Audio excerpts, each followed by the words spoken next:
રોજ ગાઈએ છીએ, તો એની આપણે 150મી જન્મ જયંતિ ઉજવી રહ્યા છીએ. બરાબર. 1870માં શ્રી બંકિમચંદ્ર ચટ્ટોપાધ્યાય એટલે કે ચેટર્જીએ આ ગીત લખ્યું હતું. ત્યારે એમની એક પ્રખ્યાત નવલકથા હતી આનંદ મઠમાં, એમને આ ગીતની રચના કરી હતી. એ સમય એવો હતો કે જ્યારે આપણે અંગ્રેજો સામે લડતા હતા, અંગ્રેજોની ગુલામીમાંથી બહાર આવવાના આપણે અથાગ પ્રયત્નો કરતા હતા, અને એ સમયે આ વંદે માતરમ ગીત એ આપણી આઝાદીના પ્રેરણા સ્ત્રોત સમાન બની રહ્યું હતું.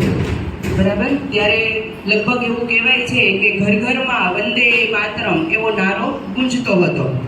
તો એની અત્યારે આપણે 150મી વર્ષગાંઠ જન્મ જયંતિ ઉજવી રહ્યા છીએ. આપણે જે ગીત ગાઈએ છીએ એ તો માત્ર સૌથી જે પહેલી કડી છે.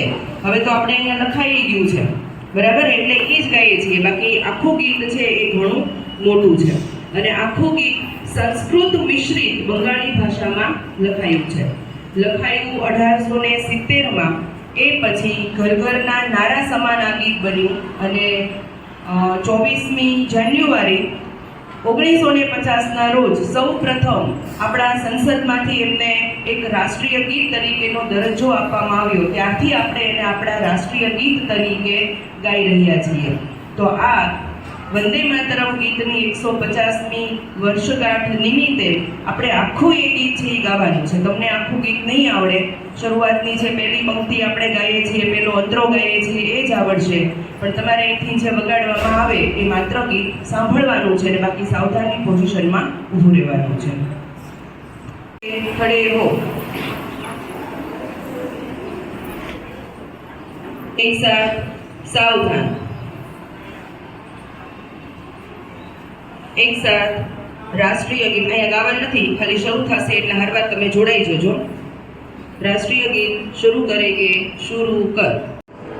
કોટી કોટી કંઠ કલ કલ નિનાદ કરાલે, કોટી કોટી ભુજે ધૃત ખર કરવાલે,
एक साथ विश्राम। वंदे वंदे भारत माता की, भारत माता की।